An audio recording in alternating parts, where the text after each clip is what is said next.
આંતરરાષ્ટ્રીય મહિલા દિવસે ગુજરાતના સશક્ત મહિલા સમાજને મુખ્યમંત્રી શ્રી નરેન્દ્રભાઈ મોદીની શુભેચ્છા। શિક્ષિત નારી, સંસ્કારી ગુજરાત। શૈક્ષણિક ક્ષેત્રે નારી સશક્તિકરણ।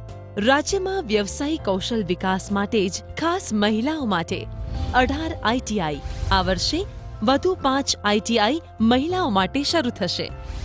ગામે ગામ નંદઘરના નવા ભવનો। આંગણવાડીના ભૂલકાઓના ઉત્તમ લાલન પાલન માટે માતા યશોદા પુરસ્કાર।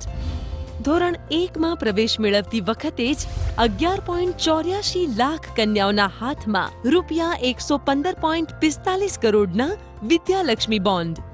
40,000 મહિલાઓને સ્વરોજગારી માટે તાલીમની સુવિધા। કન્યા કેળવણી ડ્રોપ આઉટ દર 41%માંથી માત્ર 2.9% રહ્યો। શિક્ષિત મહિલા ગુજરાતનું ગૌરવ। આપણા ગુજરાતમાં નારી ગૌરવ નીતિના પ્રણેતા છે ગુજરાતના લાડીલા મુખ્યમંત્રી શ્રી નરેન્દ્રભાઈ મોદી। સૌનો સાથ, સૌનો વિકાસ। 6 કરોડ ગુજરાતીઓને મહિલા દિવસ અને ધૂળેટીની હાર્દિક શુભેચ્છાઓ।